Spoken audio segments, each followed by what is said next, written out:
Right ఇక ఈరోజు వచ్చినటువంటి ప్రధానమైన పత్రికల్లోని వార్తలను చూద్దాం. ఇప్పుడు ప్రధానంగా నమస్తే తెలంగాణలో వచ్చినటువంటి వార్తలను గమనిద్దాం. బ్యానర్ ఐటమ్ ప్రధానంగా ఇక్కడ చూసుకున్నట్లయితే 80 గజాల్లో ఏదైతే 80 గజాల ఇంట్లో 24 ఓట్లు అంటూ ఇక్కడ బ్యానర్ ఐటమ్ మనం చూడొచ్చు. ఏదైతే నిన్న మొన్న కూడా ఓట్ చోరీకి సంబంధించి రోజువారీగా మనం చర్చించుకుంటున్నాం. దానికి సంబంధించి ఎక్కడికక్కడ ఏదైతే ఈ సిఈసికి కూడా నిన్న కేటీఆర్ కంప్లైంట్ ఇచ్చినటువంటి సందర్భం మనం చూసాం. దానికి సంబంధించినటువంటి ఈ వార్త చూస్తున్నాం మనం. 80 గజాల ఇంట్లో 24 ఓట్లు. కేవలం 84 గజాల ఇంట్లో 24 ఓట్లు ఎలా ఉంటాయి? 24 ఓట్లు అంటే మామూలు విషయం కాదు. ఎంత పెద్ద ఓట్ చోర్ అనేది దీన్ని బట్టే అర్థం చేసుకోవచ్చు. అయితే గుట్టలుగా ఓట్ చోరీ ఘటనలు అంటూ ఇక్కడ మనం ఐటమ్ చూడొచ్చు. బీఆర్ఎస్ క్షేత్రస్థాయి పరిశీలనలో మరిన్ని వెలుగులోకి వచ్చాయి. అపార్ట్మెంట్ల అడ్రస్లతో భారీగా బోగస్ ఓట్ల నమోదు జరిగింది అంటూ ఇక్కడ మనం క్లియర్ కట్గా ఈ వార్త చూడొచ్చు. వెంగళరావు నగర్లోని ఓ ఇంట్లో 27 ఓట్లలో 24 బోగసే. అంటే దాదాపు అక్కడ 3 ఓట్లు 3 వ్యక్తులు ఉన్నారు. కాకపోతే అక్కడ ఆ ఇంట్లో మాత్రం 27 ఓట్లు ఉన్నాయి. అంటే మిగతా 24 ఓట్లు బోగస్ అంటూ కూడా ఇక్కడ ప్రధానంగా మనం ఈ వార్తను బట్టి చూసుకోవచ్చు. నియోజకవర్గ వ్యాప్తంగా వేలాది మందికి రెండేసి ఓట్లు కూడా ఉన్నాయి. ఏదైతే చాలామందికి రెండేసి ఓట్లు అంటే ఆల్రెడీ మనం నిన్న ఈవినింగ్ డిబేట్లో కూడా దీనికి సంబంధించి మనం చూసాం. రెండేసి ఓట్లు ఎట్లా ఉన్నాయంటే ఒకటే పేరు మీద 2 ఓట్లు ఉన్నాయి. అయితే ఫోటో మారింది కానీ పేరు ఒకటే ఉన్నటువంటి సందర్భం మనం క్లియర్ కట్గా మనం చూసాము. ఈసీ పరిశీలిస్తే మరిన్ని బయటపడతాయన్న బీఆర్ఎస్. కాంగ్రెస్ ఓట్ చోరీ ఉదంతాలు తవ్వే కొద్దీ బయటపడుతున్నాయి. జూబ్లీహిల్స్ నియోజకవర్గంలో బీఆర్ఎస్ ప్రతినిధులు చేపట్టినటువంటి క్షేత్రస్థాయి పరిశీలనలో విస్తుపోయే విషయాలు వెలుగులోకి వస్తున్నాయి. జూబ్లీహిల్స్ నియోజకవర్గంలో కాంగ్రెస్ పార్టీ వేలాదిగా దొంగ ఓట్లను సృష్టించినట్టు ఆరోపణలు వెలువెత్తుతున్న సంగతి తెలిసిందే. ఎలక్షన్ కమిషన్ విడుదల చేసినటువంటి ఓటర్ల తుది జాబితాలో ఈ బోగస్ ఓట్లు ఉన్నట్టు బీఆర్ఎస్ పరిశీలనలో తేలింది. రైట్ ఇక్కడ మనం ఫోటో వార్త చూడొచ్చు. ప్రధానంగా బ్యానర్ ఐటమ్ ఏదైతే సునీత గోపినాథ్ కంట తడిపెట్టారో ఏంటనే విషయం మనం ఇక్కడ చూసే ప్రయత్నం చేద్దాం. ఏదైతే జూబ్లీహిల్స్ ఉప ఎన్నికల ప్రచారంలో భాగంగా సోమవారం రహమత్ నగర్లోని ఎస్వీఆర్ గ్రాండ్లో నిర్వహించినటువంటి ముఖ్య కార్యకర్తల సమావేశంలో భావోద్వేగంతో కంటతడి పెడుతున్నటువంటి జూబ్లీహిల్స్ బీఆర్ఎస్ అభ్యర్థి మాగంటి సునీత గోపినాథ్.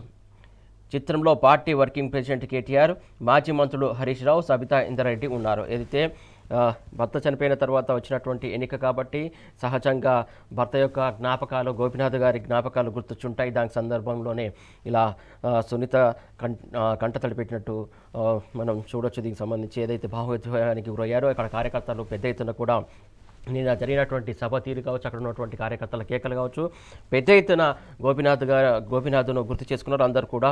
దానికి సంబంధించినటువంటి ఈ వార్తను మనం చూస్తూ ఉన్నాం. జూబ్లీహిల్స్లో ఒక్క వ్యక్తికి 2-3 ఓటర్ ఐడి కార్డులు ఉన్నాయి. ఒకే అడ్రస్తో ఒక్కొక్కరు 3-4 పేర్లు నమోదు చేయించుకున్నారు. ఒకే వ్యక్తికి అక్షరాలను మార్చి అనేక సార్లు ఓటర్లుగా నమోదు చేయించారు. ఈ వివరాలన్నీ ఎన్నికల కమిషన్ వెబ్సైట్ నుంచి తీసుకున్నవే. ఏదైతే ఆ వివరాలన్నీ కూడా వెబ్సైట్ నుంచి తీసుకున్నవే అని చెప్పేసి కేటీఆర్ అక్కడ స్పష్టం చేసినటువంటి సందర్భం నిన్న సభలో. జూబ్లీహిల్స్ నియోజకవర్గంలో ఇప్పటిదాకా 20,000 దొంగ ఓట్లు మా దృష్టికి వచ్చాయి. 400 బూతులలో దొంగ ఓట్లు రాయించిండ్రు. ఒక్కో వ్యక్తికి 3 ఓటర్ ఐడి కార్డులు ఉన్నాయి. ఒక్కో వ్యక్తికి ఒక్క ఐడి కార్డు ఉండడమే గొప్ప. అలాంటిది 3 ఐడి కార్డులు ఉన్నాయంట. మొత్తానికి పూర్తి స్థాయిలో విచారణ జరిపి ఇంకా ఎన్నికలకు సంబంధించి నకిలీ ఓట్లను గుర్తించాలంటూ కూడా సీఈఓకి నిన్న కంప్లీట్ చేసినటువంటి సందర్భం కూడా మనం చూడొచ్చు. దొంగ ఓట్లను తొలగించి ఎన్నికలు జరపాలంటూ కూడా వారు డిమాండ్ చేస్తున్నారు. లేదంటే న్యాయస్థానంలో తేల్చుకుంటామంటూ కూడా క్లియర్ కట్గా చెప్పినటువంటి సందర్భం మనం చూడొచ్చు. దొంగ ఓట్లపై పార్టీ నేతలతో కలిసి రాష్ట్ర ఎన్నికల ప్రధాన అధికారికి కేటీఆర్ ఫిర్యాదు చేశారు నిన్న. దానికి సంబంధించి కూడా చూడొచ్చు మనం క్లియర్ కట్గా. ఏదైతే ఫిర్యాదు చేసినటువంటి సందర్భం కూడా చూడొచ్చు. ఇక్కడ ఏదైతే కాంగ్రెస్ దొంగ ఓట్ల కుట్రకు సంబంధించి నిన్న ఏదైతే ఓట్ల చోరీ అంశం సంబంధించి రాష్ట్ర ఎన్నికల ప్రధాన అధికారి సుదర్శన్ రెడ్డికి వినతి పత్రం అందజేస్తున్న కేటీఆర్. చిత్రంలో ఎమ్మెల్యేలు, ఎమ్మెల్సీలు, ఇతర నేతలు కూడా ఉన్నారు. ఈ అంశంకి సంబంధించి ఖచ్చితంగా సీరియస్గా తీసుకోవాలి. ఈ దొంగ ఓట్ల వల్ల చాలా నష్టం జరిగే అవకాశం ఉంది. సో ఇలాంటిది ఖచ్చితంగా అడ్డుకొని తీరాలని చెప్పేసి దొంగ ఓట్లను ఏరివేయాలి. ఆ దొంగ ఓట్లు సృష్టించిన వారిపైన కూడా కఠిన చర్యలు తీసుకోవాలంటూ కూడా వారు మాట్లాడినటువంటి సందర్భం మనం చూడొచ్చు. ఇక ఏదైతే ఇక్కడ వార్తను క్లియర్ కట్గా చూద్దాం. రాష్ట్ర మంత్రులంతా జూబ్లీహిల్స్ నియోజకవర్గంలో చేరి అధికార దుర్యోగానికి పాల్పడుతున్నారని బీఆర్ఎస్ వర్కింగ్ ప్రెసిడెంట్ కేటీఆర్ విమర్శించారు. జూబ్లీహిల్స్ ఉప ఎన్నికల్లో గెలుపు కోసం సామధాన భేద దండోపాయాలను ప్రయోగిస్తున్నారని మండిపడ్డారు. అధికార పార్టీ 400 పోలింగ్ బూతులలో దొంగ ఓట్లు నమోదు చేయించిందని, తమ పార్టీ జరిపినటువంటి క్షేత్రస్థాయి పరిశీలనలో ఇప్పటిదాకా 20,000 దొంగ ఓట్లు ఉన్నట్టు వాళ్ళు గుర్తించారని చెప్పేసి ఇక్కడ మనం క్లియర్గా చూడొచ్చు. జూబ్లీహిల్స్ నియోజకవర్గంలోని ఏ అపార్ట్మెంట్ను పరిశీలించినా పదుల సంఖ్యలో దొంగ ఓట్లు ఉన్నట్టు తెలుస్తున్నది. బోగస్ ఓట్లన్నీ కాంగ్రెస్ అభ్యర్థి సన్నిహితుల చిరునామాలతో ఉన్న అపార్ట్మెంట్లలోనే బయటపడటం గమనార్హం. అదేవిధంగా మరికొంతమంది రౌడీ షీటర్లు, కాంగ్రెస్ నేతల సన్నిహితులు, బంధువుల ఇళ్లలో వేలాదిగా బోగస్ ఓట్లు నమోదు చేసినట్టు స్పష్టమవుతున్నది. నియోజకవర్గంలోని అన్ని ప్రాంతాల్లో తనిఖీ చేస్తే వేలాదిగా దొంగ ఓట్లు బయటపడే అవకాశాలున్నాయని నేతలు చెబుతున్నారు. ఈ బోగస్ ఓట్ల అంశం సంబంధించి ఖచ్చితంగా సీరియస్గా తీసుకోవాలి. దీన్ని బోగస్ ఓట్లను ఎరివేయాలని చెప్పేసి చాలామంది డిమాండ్ చేస్తున్నటువంటి అంశం. రైట్, ఇంకో ఐటమ్ మనం గమనించినట్లయితే ఎక్కువ ఓట్లు ఉండడం సహజమే, కానీ ఒకే ఇంటి నెంబర్ పైన ఎక్కువ ఓట్లు ఉండొచ్చు. ఇలాంటివి బహుళ అంతస్తులో ఉండే ఛాన్స్ ఉంటుంది. 2023 నుంచి ఓటర్ల సంఖ్యలో మార్పు లేదు. జూబ్లీహిల్స్ ఓటర్ల జాబితాపై క్లారిటీ ఇచ్చినటువంటి ఈసీ, ఏదైతే ఈసీ క్లారిటీ ఇచ్చినట్టు చూపిస్తుంది, ఏం క్లారిటీ ఇచ్చిందో చూసే ప్రయత్నం చేద్దాం. ఒకే ఇంటి నెంబర్పై 44 ఓట్లు ఉండడం సహజమేనంట ఎన్నికల సంఘం క్లారిటీ ఇచ్చింది. జూబ్లీహిల్స్ ఉప ఎన్నికల నేపథ్యంలో ఓటర్ల జాబితాలో అవకతవకలపై జిల్లా ఎన్నికల యంత్రాంగం సోమవారం స్పష్టత ఇచ్చింది.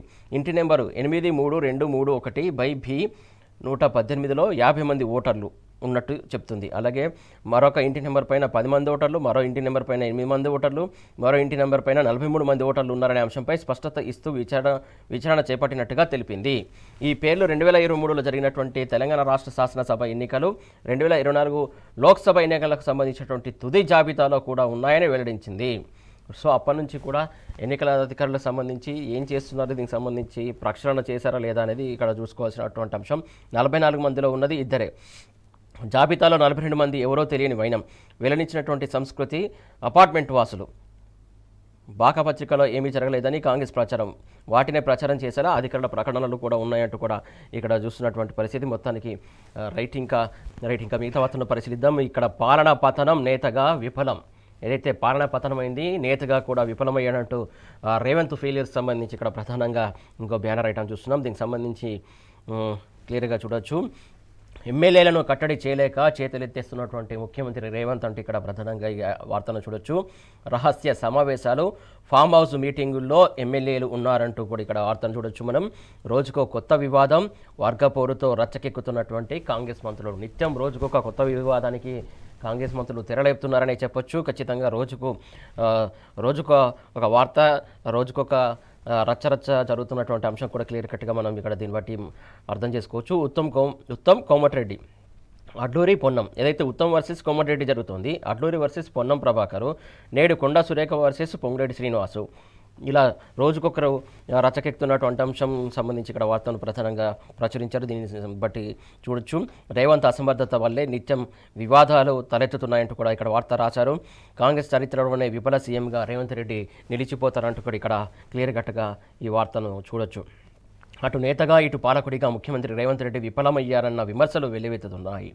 ఓవైపు కాంగ్రెస్ అధికారంలోకి వచ్చి 20 నెలలు గడిచినా ఒక్క సంక్షేమ పథకాన్ని కూడా పూర్తి స్థాయిలో అమలు చేయలేకపోవడం, మరోవైపు మంత్రులు ఎమ్మెల్యేలు రోజుకో వివాదంతో రచ్చకెక్కుతున్నా వారిని కట్టడి చేయలేకపోవడమే రేవంత్ వైఫల్యాలకు నిదర్శనమన్న వాదనలు వినిపిస్తున్నాయి. రైట్, ఇక్కడ కాంగ్రెస్ అధికారంలోకి వచ్చి దాదాపు 20 నెలలు గడిచింది, కానీ ఒక్క సంక్షేమ పథకాన్ని పూర్తి స్థాయిలో అమలు చేయలేకపోయింది అంటే ఇక్కడ వార్తను చూడొచ్చు. పైగా కేసీఆర్ ప్రభుత్వం అమలు చేసినటువంటి కేసీఆర్ కిట్టు, న్యూట్రిషన్ కిట్ వంటి అనేక పథకాలను పక్కన పెట్టింది. ఎన్నికల సమయంలో ఇచ్చినటువంటి 420 హామీల సంగతి సరే. రైట్, ఏదైతే కేసీఆర్ కిట్ గురించి ప్రధానంగా ప్రస్తావించుకోవాలి, ఏదైతే ఆడబిడ్డ కన్న బిడ్డకు ఖచ్చితంగా ఏదైతే ఒక కూతురులాగా కేసీఆర్ కిట్ ఆ రోజు ఎంతో సక్సెస్ఫుల్గా ఈ కిట్టు సక్సెస్ఫుల్గా సప్లై అయింది. ఏదైతే దానికి సంబంధించి చాలా పెద్ద ఎత్తున అందరిలో కూడా చాలా ఆనందం వ్యక్తం చేశారో ఆ కిట్ ఇవ్వడం వల్ల, ఏదైతే తల్లి బిడ్డకు సంబంధించినటువంటి సంక్షేమం కోసం ఆ కిట్టును ఏర్పాటు చేశారు. ఆ కిట్టును కాంగ్రెస్ ప్రభుత్వం వచ్చినాక మొత్తానికి దాన్ని తుంగలో తొక్కినటువంటి అంశం కనబడుతుంది. ఇక దీంతో పాలకుడిగా సీఎం రేవంత్ రెడ్డి పతనమయ్యారు. నాయకుడిగా చూసినా విఫలం ముద్ర స్పష్టంగా కనిపిస్తున్నట్టు కూడా క్లియర్ ఇక్కడ వార్త చూడొచ్చు. ఏదైతే ఇక్కడ వీళ్ళలో ఎలాంటి మోసనం జరుగుతుంది అనేది క్లియర్గా మనం ఇక్కడ వార్తను చూడొచ్చు. ఏదైతే ప్రధానంగా సంచులు మోసేటోళ్ళు కాంగ్రెస్కు అక్కర్లేదంటూ కాంగ్రెస్ పార్టీలో ఉన్నటువంటి ఎమ్మెల్యేలు మాట్లాడుతున్న సందర్భం, అలాగే మంత్రులు కూడా మాట్లాడుతున్న సందర్భం చూస్తున్నాం మనం. ఏదైతే పాలన సరిగా లేదని చెప్పేసి పదే పదే కాంగ్రెస్లో ఉన్నటువంటి వర్గ విభేదాలను బట్టి అర్థం చేసుకోవచ్చు. ఆ మధ్యకాలంలో కోమటిరెడ్డి రాజగోపాల్ ఫైర్ అయ్యారు. ఖచ్చితంగా ఊళ్ళలోకి పోలేని పరిస్థితి ఉందని చెప్పేసి ఆయన ఫైర్ అయ్యారు. తర్వాత ఇంకొక ఎమ్మెల్యే డైరెక్ట్ వార్త రాసి ఆయన కూడా మీడియాకు ఒక కథనం రాసినటువంటి సందర్భం చూసినాం. మళ్ళీ ఇప్పుడు ఏదైతే ఎమ్మెల్యే పదవి కోసం నన్ను చంపొచ్చు అంటూ జడ్చర్ల ఎమ్మెల్యే అనిరుద్ధ్ రెడ్డి తీవ్రమైనటువంటి వ్యాఖ్యలు చేశారు అని చెప్పేసి దీనికి సంబంధించి ఇక్కడ క్లియర్గా మనం వార్త చూస్తున్నాం. ఎర్ర శేఖర్ కాంగ్రెస్లో చేరుతున్నారన్న వార్తలపై ఫైర్ అవుతున్నారు అంటూ వార్త చూస్తున్నాం. పరోక్షంగా సీఎం పైన ఎమ్మెల్యే సెటైర్లు వేశారంటూ కూడా చూడొచ్చు. ఇక పొంగులేటి భేటీకి సురేఖ దూరమయ్యారు. సీతక్క మౌనం వెనుక అసలు అర్థం ఏంటి అనేది కూడా ఇక్కడ క్లియర్గా వార్తను చూడొచ్చు. మేడారంపై వరంగల్లో పొంగులేటి సమీక్ష నిర్వహించారంటూ కూడా వార్త ఉంది. దేవాదాయ శాఖ మంత్రి లేకుండా నిర్ణయాలు తీసుకుంటున్నారు, ఇది ఎక్కడి చోద్యం అంటూ కూడా వాళ్ళు చర్చించుకుంటున్న అంశం సంబంధించి వార్త చూడొచ్చు. సమీక్షకు ఆ శాఖ ఉన్నతాధికారులు గైర్హాజరయ్యారంటూ కూడా ఇక్కడ క్లియర్గా వార్త చూడొచ్చు. దీనికి సంబంధించి ఇంకా డీటెయిల్గా చూసే ప్రయత్నం చేద్దాం. 6వ పేజీలో దీనికి సంబంధించి ఇంకా క్లియర్గా ఉన్నాయి. దీనికి సంబంధించి చూసే ప్రయత్నం చేద్దాం. రైట్, ఏదైతే ఇందాక చూస్తున్నట్లు పాలన పతనం ఎమ్మెల్యేలు ఎవరికి వారే అంటూ ఇక్కడ చూడొచ్చు. రాష్ట్రంలో కులాల వారీగా, వర్గాల వారీగా, గ్రూపుల వారీగా ఎమ్మెల్యేలు రహస్య సమావేశాలు నిర్వహించుకుంటున్నారు. తొలిసారి ఉమ్మడి మహబూబ్ నగర్ జిల్లాకు చెందినటువంటి యువ ఎమ్మెల్యే ఆధ్వర్యంలో తొలిసారి 10 మంది కాంగ్రెస్ ఎమ్మెల్యేలు ఒక హోటల్లో రహస్యంగా సమావేశమయ్యారు. ప్రభుత్వంలోని మంత్రుల అవినీతిపై సుదీర్ఘంగా చర్చించినట్టు సమాచారం. తర్వాత మంత్రుల భూదందాకు సంబంధించినటువంటి ఫైళ్లు ఏకంగా కాంగ్రెస్ శాసన సభాపక్షం సమావేశానికి తీసుకొచ్చే ఇదే ఎమ్మెల్యే పార్టీలో కలకలం రేపారు. వారి స్ఫూర్తితోనే మంత్రివర్గ విస్తరణ సమయంలో ఎమ్మెల్యేలు మాలా, మాదిగ, గిరిజన సామాజిక వర్గాల వారీగా వీడిపోయారు. ఎవరికి వారుగా రహస్య మంతనాలు జరిపి పార్టీ అధిష్టానంపై ఒత్తిడి తీసుకొచ్చారంటూ ఇక్కడ చూడొచ్చు. ఇది పార్టీ నియమావళికి విరుద్ధమని చెప్పినా ఎవరు ఖాతరు చేయలేదు అంటూ వార్త చూస్తున్నాం. ఇటీవల కాంగ్రెస్ మంత్రి ఈ ప్రభుత్వం కూలిపోతేనే భూబాధితులకు పరిహారం వస్తుందని తీవ్ర వ్యాఖ్యలు చేశారు. ఉమ్మడి మహబూబ్ నగర్ ప్రాంతానికి చెందినటువంటి మరో ఎమ్మెల్యే హైదరాబాద్లోని కీలక ప్రాంతంలోని భూ వివాదంలోకి చొరబడి పోలీసు అధికారితో వాగ్వాదానికి దిగడం, తన సహచర ఎమ్మెల్యేలతో కలిసి హౌస్ మోషన్ ప్రవేశపెడతానన్న బెదిరింపులకు సీఎం లొంగిపోయి పోలీసు అధికారి చేత క్షమాపణ చెప్పించినటువంటి విషయం అప్పట్లో సంచలనంగా మారిందంటూ కూడా ఇక్కడ వార్త చూడొచ్చు. ఒక్కొక్కరి మధ్య వర్గ సంబంధించి ఎట్లా వస్తుందని కూడా క్లియర్ కట్గా చూడొచ్చు. ప్రజా సమస్యలు వదిలి సొంత గొడవల్లో మంత్రులు ఉన్నారంటే ఇక్కడ చూడొచ్చు. రాష్ట్ర జనాభాలో 56.33% ఉన్నటువంటి బీసీ ప్రజలకు తమకు 42% రిజర్వేషన్లు దక్కుతాయో లేదోనని ఆందోళనతో ఉండగా ఇదేమీ పట్టనట్టు మంత్రులు వ్యవహరిస్తున్నటువంటి తీరు విమర్శలకు తావిస్తుందంటూ ఇక్కడ క్లియర్గా చూడొచ్చు. ఇక ఉత్తమ్ కుమార్ రెడ్డి వివాదంతో షురు. తొలిసారి ఉమ్మడి నల్గొండ జిల్లా మంత్రులైనటువంటి ఉత్తమ్ కుమార్ రెడ్డి, కోమరెడ్డి వెంకటరెడ్డి మధ్య అంతర్గత వివాదం మొదలైంది. వారిద్దరి మధ్య హెలికాప్టర్ చిచ్చు పెట్టింది. జూలై మాసం చివరి వారంలో నాగార్జున సాగర్ ప్రాజెక్టు గేట్లు ఎత్తి నీటిని దిగువకు విడుదల చేసే క్రమంలో అక్కడ వివాదం స్టార్ట్ అయింది. అక్కడ నుంచి స్టార్ట్ అయినటువంటి వివాదం అలాగే అగ్గిరా చేసుకుంటున్నటువంటి అంశం సంబంధించి ఇక్కడ క్లియర్గా చూడొచ్చు. మరొక వార్త చూస్తే వాటాల కోసం రోడ్డెక్కిన మంత్రులు. దేవాదాయ శాఖ మంత్రి కొండా సురేఖ, రెవెన్యూ హౌసింగ్ శాఖ మంత్రి పొంగులేటి శ్రీనివాసరెడ్డి విభేదాలు పొడచుపాయి. మేడారం జాతర అభివృద్ధి పనులపై 70 కోట్ల విలువైనటువంటి టెండర్లలో మంత్రి పొంగులేటి జోక్యం చేసుకున్నారని సురేఖ రోడ్డెక్కారు. తనకు కాకుండా, తనకు తెలియకుండా తన మంత్రిత్వ శాఖ పరిధిలోని పనులపై పొంగులేటి ఆదేశాలు జారీ చేయడంపై కొండా సురేఖ మండిపడుతున్నారు. ఆయన మనుషులకు టెండర్లు ఇచ్చుకోవడానికి పొంగులేటి ప్రయత్నిస్తున్నారని ఆమె టీపీసీసీకి ఫిర్యాదు చేశారు. ఆమె ఫిర్యాదును స్వయంగా టీపీసీసీ అధ్యక్షుడు ధృవీకరించారు. ఆమె అక్కడితో ఆగకుండా ముఖ్యమంత్రి రేవంత్ రెడ్డి దృష్టికి కూడా తీసుకెళ్లారు. సీఎం స్థాయిలో కూడా పరిష్కారం కాలేదని భావించిన సురేఖ ఇప్పుడు ఢిల్లీ వెళ్లేందుకు సిద్ధమయ్యారు. వాస్తవంగా పనులకు సంబంధించి, కాంట్రాక్టులకు సంబంధించి ఉన్నటువంటి మంత్రుల శ్రద్ధ ఏదైతే ప్రజల పట్ల ఏమాత్రం కనబడట్లేదు, అభివృద్ధి పట్ల ఏమాత్రం కనబడట్లేదు. ఇక్కడ చూస్తున్నాం.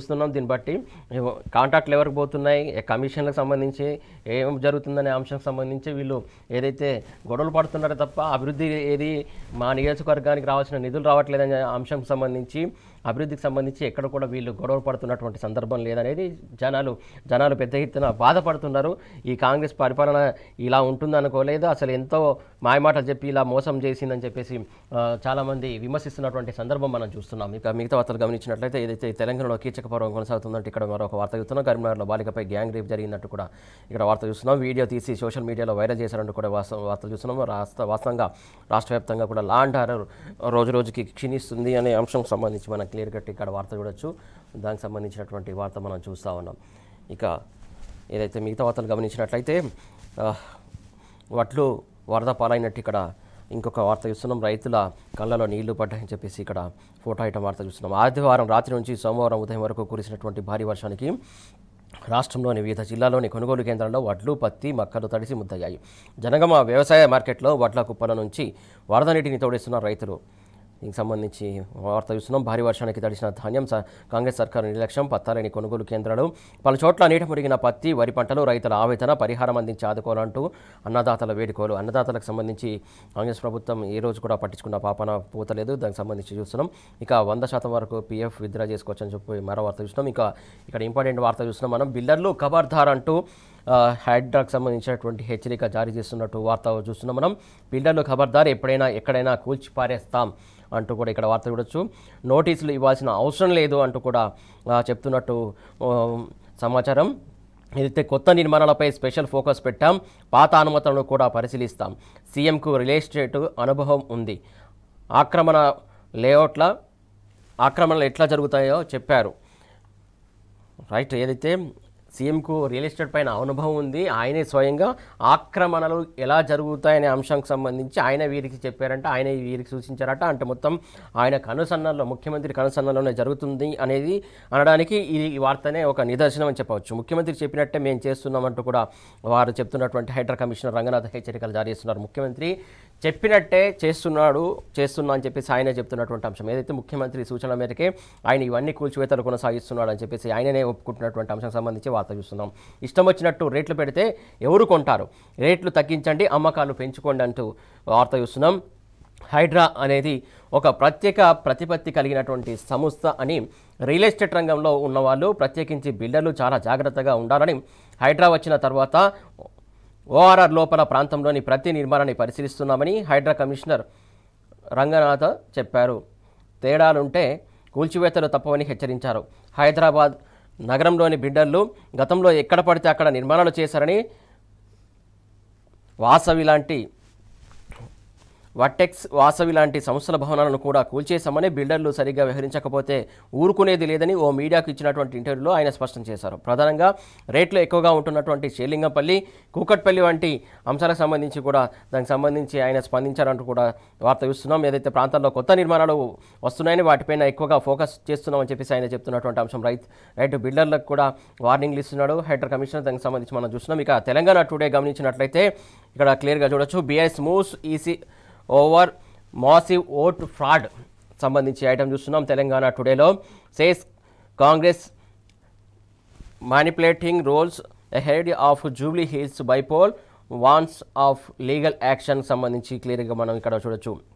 అయితే కేటీఆర్ గారు ఓటర్ లిస్టు సంబంధించి ఇందులో ఫేక్ ఓట్లు ఏవి ఉన్నాయి, ఇక్కడ ఫేక్ ఓట్లు కావచ్చు, అడ్రస్లో కావచ్చు, దానికి సంబంధించి క్లియర్ కట్గా ఓటర్ లిస్టు చూపిస్తూ ఇక్కడ చూడొచ్చు క్లియర్గా. BRS working president KT Rama Rao addressing reports after meeting the Telangana CEO in Hyderabad on Monday. ఏదైతే తెలంగాణకు సంబంధించినటువంటి CEO చీఫ్ ఎలక్షన్ ఆఫీసర్ను కలిసిన తర్వాత ఆయన అక్కడ వినతి పత్రం ఇచ్చి ఏదైతే చోరోట్కు సంబంధించి ఎన్ని అవకతవకలు ఉన్నాయి, ఎన్ని చోరోట్లు ఉన్నాయనే సంబంధించి ఆయన అక్కడ కంప్లైంట్ ఇచ్చి బయటకు వచ్చిన తర్వాత మీడియాకు అడ్రస్ చేస్తూ చూపిస్తున్నటువంటి ఓటర్ లిస్టుకు సంబంధించి ఇక్కడ క్లియర్ కట్గా ఫోటో ఐటమ్ చూడొచ్చు మనం. ఏదైతే తెలంగాణ టోటలో దీనికి సంబంధించి చూడొచ్చు. ఇక 51 voters enrolled from same address. ఏదైతే 251 ఓట్లు సేమ్ అడ్రస్తో ఎన్రోల్ చేసుకున్నారంటూ కూడా ఇక్కడ క్లియర్ కట్గా మరొక వార్త మనం చూస్తున్నాం. ఏదైతే ఇక్కడ ఇన్వాలిడ్ ఓటర్స్కి సంబంధించి కూడా క్లియర్ కట్గా ఇక్కడ పబ్లిష్ చేశారు ఈ తెలంగాణ టుడేలో పత్రికలో. మొత్తానికి దీనికి సంబంధించి క్లియర్ కట్గా చూడొచ్చు. ఓటర్ సంఖ్య, దానికి సంబంధించి ఎపిక్ నెంబర్, వీటన్నిటి కూడా క్లియర్ కట్గా మనం చూడొచ్చు. ఏదైతే దీపక్ శర్మ చూసారా 2 ఓట్లు ఉన్నాయి. 887 క్రమ సంఖ్య 624 క్రమ సంఖ్య. దీనికి సంబంధించి క్లియర్గా చూడొచ్చు మనము. ఎపిక్ నేమ్ మారింది 52,950. దీనికి సంబంధించి క్లియర్ కట్గా చూడొచ్చు. ఫోటో మారుతుంది దీపక్ శర్మ. ఇక్కడ చూసారా దీపక్ శర్మ అంటూ ఇక్కడ లేడీ ఫోటో పెట్టారు, అక్కడ దీపక్ శర్మ అంటూ జెంట్ ఫోటో పెట్టినటువంటి సందర్భం మనం చూస్తున్నాం. ఇట్లా ఫేక్ అవుట్లు చాలా ఉన్నాయంటూ కంప్లైంట్ చేశారు. దీనికి సంబంధించి ఖచ్చితంగా CEO ఎలక్షన్ ఆఫీసర్ ఖచ్చితంగా దీనిపైన యాక్షన్ తీసుకోవాలి, లేకపోతే కోర్టుకు కూడా వెళ్తామని చెప్పేసి కేటీఆర్ నిన్న హెచ్చరించినటువంటి అంశం కూడా మనం క్లియర్ కట్గా మనం చూసాం. రైట్.